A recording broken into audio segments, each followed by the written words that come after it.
오늘 우리에게 주신 하나님의 말씀은 갈라디아서 5장 16절부터 26절까지의 말씀입니다. 이 중에서 22절부터 26절까지의 말씀을 우리 함께 먼저 읽도록 하겠습니다. 같이 읽습니다. 오직 성령의 열매는 사랑과 희락과 화평과 오래 참음과 자비와 양선과 충성과 온유와 절제니 이 같은 것을 금지할 법이 없느니라. 그리스도 예수의 사람들은 육체와 함께 그 정욕과 탐심을 십자가에 못 박았느니라. 만일 우리가 성령으로 살면 또한 성령으로 행할지니 헛된 영광을 구하여 서로 노엽게 하거나 서로 투기하지 말지니라. 아멘. 오늘 우리에게 주실 말씀을 기대하면서 잠시 기도 드리겠습니다. 사랑과 은혜가 충만하신 아버지 하나님, 주님의 말씀을 기대합니다. 주님 말씀하여 주시옵소서. 사람의 생각과 말은 그리스도의 십자가로 가려주시고 오직 주님의 말씀을 마음 가운데 새겨 30배, 60배, 100배의 결실을 맺고 변화된 삶을 살 수 있도록 인도하여 주시옵소서. 성령 하나님 함께 하심을 믿습니다. 예수님의 이름으로 기도드렸사옵나이다. 아멘. 영국의 옥스퍼드 대학교 중앙에는 잘 가꾼 잔디에 둘러싸인 레드클리프 캐머러라는 건물이 있습니다. 이 건물은 도서관으로 사용이 되는데요. 모양은 원형이고 지붕은 커다란 돔으로 되어 있습니다. 안이나 밖이 모두 아름다운 건물이라고 합니다. 그래서 사람들은 이 건물을 배경으로 사진을 많이 찍고 또 칭송하기도 합니다. 과거에는 이 건물 주변의 잔디를 높은 울타리로 보호한 적이 있었다고 합니다. 울타리가 너무 높아서 키가 크지 않으면 울타리의 시야가 가려 건물이 보이지 않을 정도였다고 하는데요. 그런데 2차 세계대전 중에 정부가 그 철제 울타리를 수거해 녹여서 무기로 만들라고 명령한 것입니다. 여러분, 전쟁이 나면 이런 모든 것들을 징발해 가지 않습니까? 영국에도 그러한 일이 있었던 것 같습니다. 갑자기 레드클리프 캐머러와 그 주변 잔디를 보호해주던 울타리가 사라진 것입니다. 이제 전쟁이 끝났습니다. 그래서 70년대, 80년대를 지나면서 이 울타리가 사라진 잔디밭은 울타리가 없으니까 자유롭게 사람들이 즐겨 찾는 산책 장소가 된 것입니다. 사람들은 그 장소를 너무 좋아해서 그곳에서 파티를 열기도 했다고 합니다. 도서관 앞에서 술을 마시기도 했고요.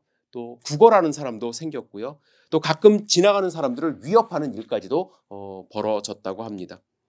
도서관 안에 있는 사람들은 오히려 점점 그곳이 시끄러워서 공부를 할 수 없는 지경에까지 이르렀다고 하는데요. 그 앞에 아름다운 저 잔디는 너무 많이 짓밟혀서 닳아 없어졌고 전체가 아름다움을 잃어가고 도리어 을씨년스럽고 지저분해 보이는 건물이 되었다고 합니다. 결국에 이 대학은 특단의 조치를 내리는데요. 1980년 후반에 울타리를 다시 설치한 것입니다. 높은 울타리가 아니라 이제 모두가 볼 수 있는 작은 울타리를 설치한 거예요. 그 후 몇 년 만에 도서관 앞의 잔디와 건물은 아름다움을 되찾아서 지금은 많은 사람들이 찾는 관광 명소가 되었다고 합니다. 여러분, 이 짧은 이야기를 들으면서 어떤 생각을 하시는지요? 이 이야기는 우리에게 있는 자유의 선용과 악용이 어떤 결과를 가져다 주는지 보여주는 좋은 예라고 할 수 있습니다. 여러분, 제가 학생 때 이 자유라는 말이 상당히 유행한 적이 있었습니다. 제가 아주 어릴 때는 이제 저녁에 통행금지 시간이 있었거든요. 근데 이제 어느 순간에 통행금지가 사라지면서 사람들에게 자유가 찾아왔고 또 특별히 우리 학생들에게는 교복 자유화가 시작이 되고 또 두발 자유가 되었습니다. 머리를 기를 수 있게 되었습니다. 그리고 해외여행 자유 이런 말이 등장했기 때문에 우리 일상생활에서 이 자유라는 말을 상당히 많이 사용을 했습니다. 여러분 기억하시나요? 한때는 남자분들 머리 긴 거 단속했고요. 여성분들 이제 미니스커트 입으면은 그 길이를 재면서 단속하기도 했었습니다. 그런데 이제 자유가 시작이 된 거예요. 머리 마음대로 길어도 되고요. 학교 안에서도 그리고 교복 아닌 사복을 입고 학교에 가도 되는 그런 시대가 된 것입니다. 그런데 이 친구들 사이에서 이 자유라는 말을 오용하는 경우도 있었습니다. 친구들끼리 장난으로 한 대 때립니다. 그러면 화가 나서 야, 너 나 왜 때려? 그러면 때린 친구가 뭐라고 얘기를 했냐면 내 자유인데 뭐 어때? 이런 식으로 이제 말을 했던 기억이 납니다. 그것은 자유가 아니죠. 내가 하고 싶다고 마음대로 하는 것, 그것이 진정한 자유가 아니라는 것입니다. 어떤 사람이 감옥에서 나왔습니다.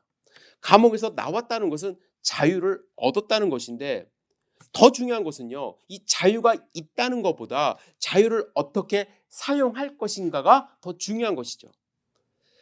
어떤 사람은 더 많은 범죄를 저지르는데 이 자유를 사용할 수 있는 반면에, 또한 어떤 사람은 이 자유를 선용하여 성공의 삶으로 나아갈 수가 있습니다. 여러분, 우리에게 자유가 있습니다. 물론 미국에 살고 있기 때문에 미국 헌법이 보장하는 자유를 누릴 수가 있어요. 대한민국 국민으로서 또한 대한민국 헌법이 보장하는 자유를 우리는 누릴 수가 있습니다. 그런데 우리 믿는 자들, 하나님의 백성들에게는 더 중요한 자유가 있는데, 신앙의 자유가 있다라는 거예요. 여러분, 신앙의 자유를 오해하지 마세요. 내가 다른 신을, 다른 종교를 믿을 수 있는 그러한 자유가 물론 법적으로는 우리에게 있는데, 신앙적으로 그러한 자유가 있다는 것이 아니라, 하나님을 믿지 않았을 때에는 죄에 얽매여 죄의 종로를 하면서 살았지만, 이제는 죽음도 두려워하지 않으며 영원한 생명을 얻은 자유를 가졌다는 것이 신앙의 자유라고 저는 생각을 합니다. 하나님이 마련해 주신 이 울타리 안에서 자유롭게 하나님을 섬길 수 있다라는 의미가 있는 것입니다. 여러분, 하나님이 우리에게 이러한 자유함을 주신 이유는 무엇일까요? 눈치 보지 말면서 하나님 말씀 배우고요, 눈치 보지 말고 성령 충만함으로 하나님의 자녀로 살아가게 하기 위해서입니다. 어떤 분들은 교회에 오니까 교회 자유가 없어, 이렇게 불평하시는 분들도 있습니다. 물론 어떤 교회에서는 율법주의자들처럼 교회에서 이거 해라 저거 해라 뭐 이거 하지 마라, 이게 올가매는 경우도 있습니다. 하지만 어떤 경우는 자기가 하고 싶은 것만 하고 싶어서 교회에는 자유가 없어, 이렇게 말씀하시는 경우도 있어요. 이런 분들은요, 하나님이 허락하신 진정한 신앙의 자유, 하나님 안에서의 자유를 경험하지 못하신 분들이에요. 하나님은요, 우리를 하나님의 백성으로 삼아 주시며 하나님이 보시기에 좋았더라, 그 좋은 모습으로 살아가기를 원하십니다.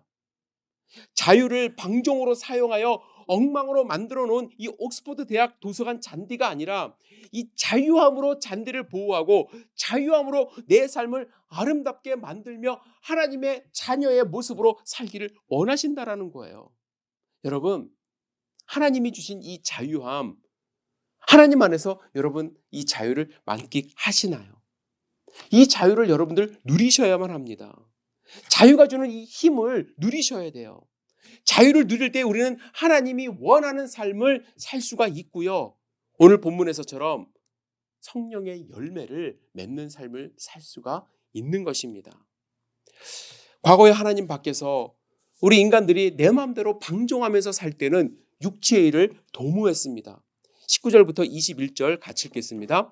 육체의 일은 분명하니 곧 음행과 더러운 것과 호색과 우상숭배와 주술과 원수 맺는 것과 분쟁과 시기와 분냄과 단짓는 것과 분열함과 이단과 투기와 술취함과 방탕함과 또 그와 같은 것들이라. 전에 너희에게 경계한 것 같이 경계하노니 이런 일을 하는 자들은 하나님의 나라를 유업으로 받지 못할 것이요. 내 마음대로 하는 것이 자유라고 생각하면서 이런 일을 하는 자들은 하나님의 나라를 유업으로 받지 못할 것이라고 말씀합니다. 하지만 우리 하나님의 백성들, 하나님의 자녀들은 성령의 열매를 맺을 수가 있습니다. 하나님이 원하는 삶을 살아갈 수 있는 자유함이 있다라는 거예요. 22절, 23절 다시 한번 읽겠습니다. 오직 성령의 열매는 사랑과 희락과 화평과 오래 참음과 자비와 양성과 충성과 온유와 절제니 이 같은 것을 금지할 법이 없느니라. 바울은 성령의 열매를 금지할 법이 없다라고 말합니다. 이는 우리에게 자유함이 있다라는 거예요. 이 자유를 빼앗기지 않는다라는 것입니다. 그럼 어떻게 우리가 이 연약한 육신의 몸을 가지고 성령의 열매를 맺으며 살 수 있는 일이 가능할 것인가?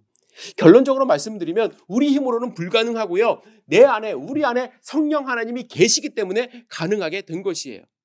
여러분, 하나님을 믿는 자들은 이 가능성을 모두가 다 갖고 있습니다. 여러분, 성령의 열매 맺을 수가 있어요. 성경을 읽으면 성령 하나님이 우리 안에서 적어도 4가지 일을 하고 계심을 알 수가 있습니다. 성령 하나님은 지금 여러분들 안에서 일하고 계세요. 첫 번째, 성경의 진리를 깨달을 수 있도록 우리 마음에 빛을 주십니다. 거듭나지 않는 사람들, 하나님의 자녀가 아닌 사람들은 하나님의 말씀을 제대로 이해하지 못해요. 태초에 하나님의 천지를 창조하시니라, 이 말씀을 읽을 때 그냥 신화로, 그냥 거짓말로 읽습니다. 그러나 거듭난 사람은 성령 하나님을 통해서 하나님을 경험했기 때문에 성령 하나님의 역사하심으로 이 말씀이 사실임을 깨닫습니다. 하나님이 진리를 우리에게 비춰주세요. 성경 말씀을 진실로 받아들입니다. 또한 성령께서는 우리에게 능력을 주세요. 어떤 능력이냐 하면 예수님을 닮고 하나님의 뜻을 수행할 수 있는 능력입니다. 언젠가 제가 소개했습니다. 찰스 콜슨. 닉슨 대통령 시절에 대통령 보좌관으로서 정치적인 권력을 누렸던 사람이에요. 그는 머리가 비상했을 뿐만 아니라 지독할 정도로 냉철한 사람으로 유명했습니다. 그런 사람이 감옥에서 예수님을 만났어요. 세상에 자기밖에 모르던 사람 안에 성령 하나님이 내주하시면서 그의 삶이 변화되도록 하나님이 역사하십니다. 찰스 콜슨은 그의 자서전에서 이렇게 말합니다. 평생 동안 집안에서 손가락 하나 까딱하지 않았던 나는 저들을 사랑하면서 인생의 진정한 행복을 발견했다. 이렇게 고백해요. 가까이 하기도 싫을 정도로 험악한 죄수들의 빨래를 도맡아 해주며 그 안에 역사하시는 하나님의 능력을 실천했던 것입니다. 그의 인간적인 힘으로는 절대로 생각조차 할 수 없었던 일을 그 안에 계시는 성령 하나님이 하게 하신 거예요. 성령 하나님은 우리에게 능력을 주십니다. 고린도후서 3장 18절에 우리가 다 수건을 벗은 얼굴로 거울을 보는 것 같이 주의 영광을 보매 그와 같은 형상으로 변화하여 영광에서 영광에 이르니 곧 주의 영으로 말미암음이니라. 주의 영으로 우리는 그와 같이 형상이 변화되어 영광에서 영광에 이르게 되는 것이죠. 우리의 힘으로는 할 수가 없지만 우리 안에 계시는 성령의 능력으로 가능합니다. 세 번째로 성령께서는 우리로 하여금 죄를 뉘우치게 하세요. 우리는 하나님의 자녀가 되었지만 여전히 하지 말아야 할 일들을 할 때가 있고요. 해야 할 일들을 하지 못할 때가 있습니다. 이때 성령께서는 우리가 잘못을 바로 잡아야 한다는 것을 알려주세요. 깨닫게 하십니다. 우리는 자기방어적이에요. 그죠? 내가 한 일에 대해서 핑계를 많이 댑니다. 아담, 하와, 가인이 그랬듯이 우리는 내 자신의 잘못을 인정하지 않을 뿐만 아니라 제대로 알지 못하며 살아갑니다. 그래서 육신의 일을 계속 하는 거예요. 그런데 성령 하나님은 우리의 죄를 깨닫게 하시고 회개하게 하시며 우리를 거룩한 삶으로 인도하십니다. 우리를 회개케 하세요. 그리고 네 번째로 성령께서는 우리 마음 가운데 역사하셔서 하나님께서 우리가 행하기를 원하는 것을 우리로 하여금 원하게 하세요. 하나님이 원하시는 것이 무엇인지를 바라며 우리가 그것을 간절히 바라게 하신다라는 거예요. 빌립보서 2장 13절에서 바울은 이렇게 강조합니다. 너희 안에서 행하시는 이는 하나님이시니 자기의 기쁘신 뜻을 위하여 너희에게 소원을 두고 행하게 하신다. 우리에게 소원을 두고 우리가 행하게 하시는, 우리가 간절히 바라는 것을 주시는 것이 바로 성령 하나님이라는 거예요. 여러분, 많은 사람들이요, 자신이 진짜 원하는 것이 무엇인지도 모르면서 살아갈 때가 많이 있어요. 그래서 억지로 그냥 하기 싫은 일 그냥 억지로 하면서 사는 분들이 있습니다. 그러다가 돈을 많이 벌면, 성공 좀 하면 그것이 그래, 이것이 내가 원하던 일이었어, 내 천직이야, 이렇게 생각하면서 살아가죠. 그래서 많은 사람들이 엉뚱한 일 많이 합니다. 그리고 후회하죠. 행복감이 없어요. 많은 사람들이 이렇게 사는 이유는요, 나를 창조하신 하나님을 만나지 못했기 때문에 그래요. 하나님이 우리를 통해서 원하시는 것이 무엇인지를 잘 모르기 때문에 내가 원하는 대로 살아갑니다. 제가 아키아 책상을 조립한 적이 있습니다. 간단한 책상이에요. 그래서 도면도 보지 않고 다 조립했습니다. 조립하고 났는데 나사가 몇 개 남고요. 아무리 봐도 이상하게 생긴 거예요. 그래서 다시 한번 자세히 보니까 이 다리를, 책상의 다리를 바깥쪽에서 이렇게 붙여야 되는데 안쪽에서 이렇게 붙여버린 거예요. 설계자의 의도와 전혀 다르게 조립한 것이에요. 여러분, 우리의 인생이 그럴 때가 있어요. 하나님이 만드신 이유와 목적을 바로 알고 그대로 맞춰 살아야 하나님이 원하시는 열매를 맺으며 행복하게 살아가는데, 내 맘대로 억지로 다리를 끼워 맞추고 하니까 맞춰놓고 보니까 이상하고, 좀 다시 조립해야 될 것 같은 그런 생각이 드는 책상이 되어져 버리는 것과 같습니다.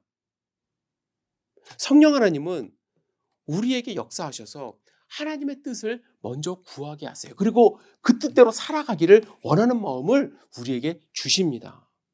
그래서 성령 하나님이 우리 안에 계시면 우리가 하는 일들이 생겨요. 억지로 하는 것이 아니라 자유롭게 하는 일들이 생깁니다. 첫 번째, 기도해요. 하나님께서 우리 마음 가운데 진리의 빛을 비춰주시고 변화할 능력을 주시며 죄를 깨닫게 하시고 우리 가운데 하나님을 향한 열정을 달라고 간구하는 삶을 살아갑니다. 그리고 두 번째로, 성경 말씀을 꾸준히 읽어요. 성령 하나님이 우리 안에 빛을 비춰주지 않습니까? 그래서 하나님 말씀을 깨닫기 시작해요. 그러면 정말 그 꿀송이보다 다한 하나님의 말씀을 경험해요. 하나님이 말씀을 통해서 능력을 주시고 또 말씀을 통해서 나를 변화시키는 그 과정을 경험하기 때문에 더 읽어요. 그 맛을 알아서 하나님의 말씀을 계속해서 읽어갑니다. 여러분, 제가 어제 말씀 묵상 그 동영상에도 잠깐 나눴던 말씀인데요.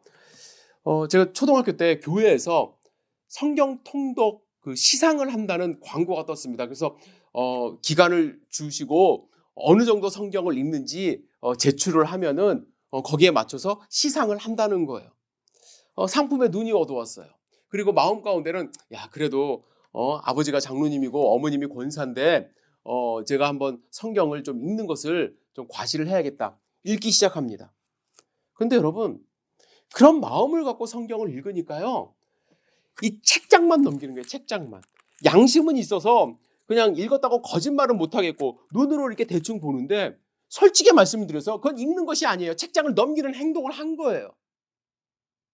그래서 제출을 했어요. 교회에서 상을 받았죠. 마음은 찔렸지만 뿌듯했어요. 그러고 나서 제가 나중에 대학생 때 정말 하나님을 인격적으로 만나고요. 그리고 나서 성경을 읽기 시작합니다. 자유함으로 읽었어요. 누가 읽어야 된다고 얘기한 것도 아니고요. 또 뭐 상품을 준다고 말한 것도 아니에요. 그냥 성경을 읽고 싶었어요. 하나님이 어떤 말씀을 이 안에 담아놨는지 정말 깨닫고 싶었어요. 자유함으로 읽었어요. 성령 하나님이 읽게 하시니까 시간 가는 줄 모르고 읽었어요. 그 자유함을 빼앗고 싶지 않아요. 여러분들도 성경 하나님 말씀 읽을 때 우리가 다 깨달아서 읽는 거 아닌데 이상하게 성령 하나님이 알게 하시면은요, 몰라도 재밌어요. 몰라도 읽게 하세요. 그 자유함을 여러분들 누리셔야 돼요. 성령 하나님의 역사하심을 깨달으셔야 돼요. 그리고 나아가 우리는 믿음을 더욱더 굳건하게 합니다.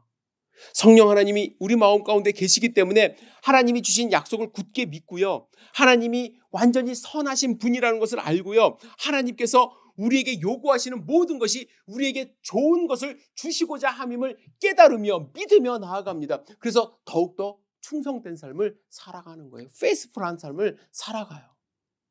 그리고 마지막으로 하나님께 순종합니다. 순종해요.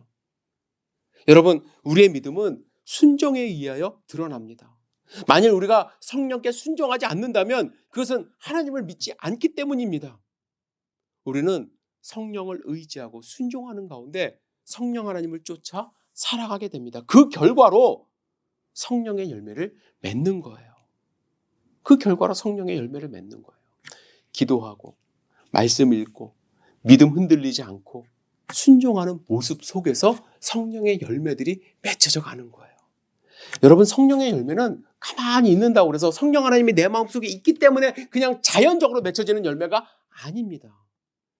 여러분, 저희가 이사 가면서 2층 베란다에 식물을 이제 키우기 시작했습니다. 토마토, 블랙베리, 깻잎, 고추, 파 뭐 이런 것들이 있는데요. 우리 은하가 아주 열심히 잘 가꿨습니다.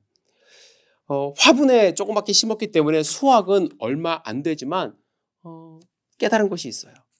한여름에요, 물을 하루라도 주지 않으면 다음날 완전히 시들해져 버립니다. 그런데 시들해져 버린 그 모습을 보면은 마치 죽은 것 같아요. 하지만 물을 다시 주면은요, 다시 확 살아나요. 그리고 열매를 맺습니다. 여러분, 이거 누구나 아는 상식 아닙니까? 그죠? 식물을 꼭 키워야만 아는 건 아니에요. 그런데 우리의 모습을 생각해 보세요. 성령의 열매를 맺기 위하여 물을 주는 수고하지 않아요. 그런 경우가 너무나도 많아요. 그냥 메말라가는 그 모습을 지켜보면서 내 영적 상태를 지켜보면서 그냥 하루하루 살아가는 경우가 너무나도 많습니다. 우리는 성령의 열매를 맺을 수 있어요. 그러기 위해서는요, 기도하셔야 되고요. 그러기 위해서는 말씀 읽으셔야 되고, 그러기 위해서는 믿음 굳건히 가지셔야 되고, 그러기 위해서는 하나님의 말씀에 순종하는 삶을 살아가야만 합니다. 우리의 노력도 필요해요. 우리가 노력해야만 합니다. 그렇다면 우리가 맺어야 하는 성령의 열매는 어떤 열매일까?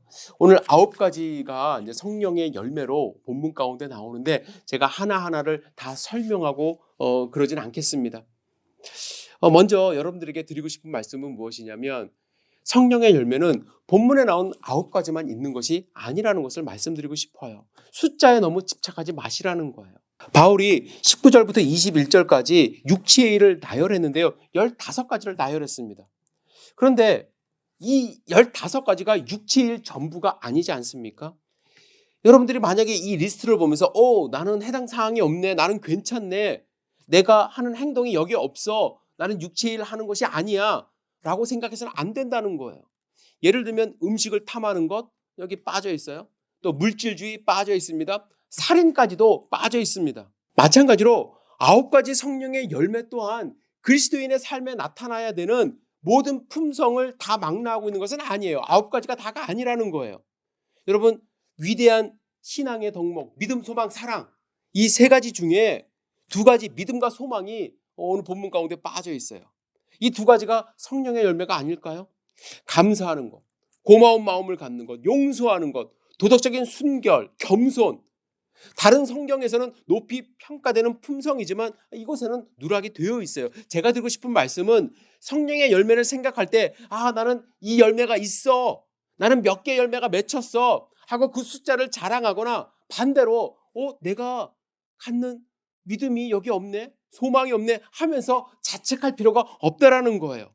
성령의 열매가 주는 더 중요한 의미가 있는데 성령의 열매는 감정, 느낌으로 끝나는 것이 아니라 어떻게 행동하느냐에 달려 있는 것입니다. 예를 들면 여러분과 저 화를 낼 수 있어요. 화난 감정을 가질 수 있어요. 그러나 화난 상태에서 어떻게 행동을 하느냐, 그죠? 화난 상태에서도 퉁명스럽게 대하지 않으면 성령의 열매를 나타낼 수 있는 거예요. 우리가 살아가는 가운데 불안해하거나 두려워하는 마음 가질 수 있습니다. 그런 상황이 있죠. 그죠? 코로나 상황 가운데서도 우리 두려워할 수 있어요. 믿음이 좋다고 해서 나 이거 두렵지 않아. 하나님이 다 보호하실 거야. 막 억지로 두려워하지 않는 모습 보이라 그런 말씀이 아니에요. 그 과정에서도 마음은 역시 두렵지만 그럼에도 불구하고 성령의 열매를 드러낼 수 있는 삶을 살 수 있다라는 거예요. 아픔을 느끼지 않는 것이 성령의 열매가 아닙니다. 아픔을 느끼지만 고통 중에서도 성령의 열매를 맺을 수 있다라는 거예요.